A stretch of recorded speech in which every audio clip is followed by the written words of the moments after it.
Hello guys! So, eto na nga, dumating na yung aking, or nakuha ko na yung aking bagong contract or Vertrag galing sa Vodafone, which is only 5 GB with an additional laptop, which is the Samsung Galaxy Book 2 Go 5G. So, it came along with the folder na kasama na yung aking bagong SIM card and all the receipt, and so with the new contract that I had my signature with earlier. So let's unbox this. I'm just excited kasi it may not be the newest model, pero ito lang ang kinaya ng aking bulsa, which is I only paid €1 kasi nga this is just a promotion during the Black Week sale or Black Friday sale. So let's unbox it. Sabi dito, do not accept if seal is broken, cautious. Yan siya guys. I'm just so happy. Ito lang ang kinaya ko for only €1. Andyan na. Open natin. So pag binuksan natin, hindi na siya pwedeng ibalik. So, ang hirap palang magbukas. My golly. Ang hirap, guys. Ouch! Sorry. Ang hirap niyang buksan. Sobrang selyado naman po ng ginawa. Yan. So, wow. Sobrang sealed siya. Anong meron dito? Baka may naka-insert. Hindi ko alam. Then, let's see what's inside. Uy. Meron siyang adapter. So, parang charger lang siya ng cellphone. Type-C. Then, ano pa ito? Let's see. And the main thing is, wow, sobrang slim niya guys. I'm just excited talaga. Nababahing ako, sorry. OMG, gray. So the good thing here is nakita ko siya na 180 degrees. So let's see na. I-check natin kung 100 na o 180 pa siya. Yan na siya. Let's see. Uy!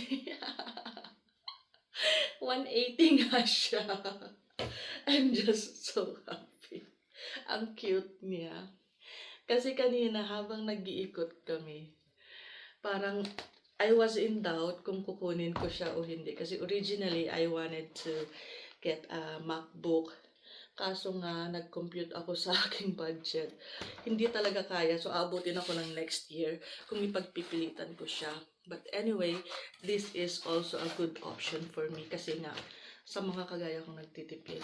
And then, it also came with, what's this? My injection pin.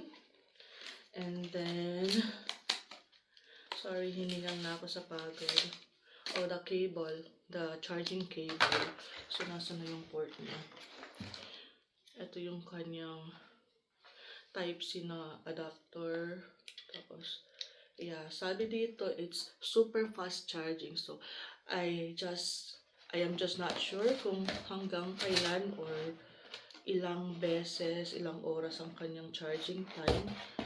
Nasaan kaya yung kanyang manual? It's missing guys, or yeah, it's here. Sabi niya, quartz and lighting. So, ito na yung manual niya. Kasama na dito. At ito na rin. Yeah, part 1 sa Tile 1. So, it's auf Deutsch or in German language. So, minsan we have to translate kasi hindi naman tayo yung magaling talaga sa German language. So I'll check the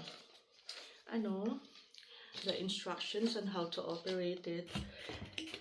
And then that's it. Wala nang laman. Let's put it aside and let's see how this will work.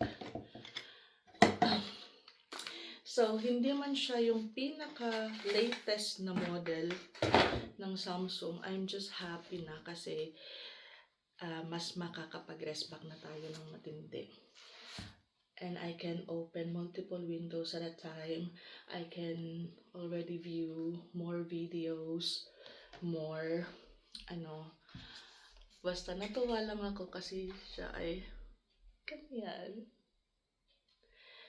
So, nag-check din ako online. So, ang price niya is nasa 700 plus euro pa. So, around, kano ba yun? Like, nasa 42k in pesos. More or less. Pero dito, 1 euro ko lang siya nakita or nakuha. So, it's really a good deal and masaya na ako dito sa 5GB. Kasi meron naman na tayong unlimited na line galing din sa Vodafone. So, thank you Vodafone for this opportunity to have this gadget. And I'm just so freedom or satisfied kasi mukha naman siyang maganda. So, let me see. Where's the paper na? Nasaan na ba yun? Wait. Kung ilan ba to? Ano yung specifications nito? Let me see. Product.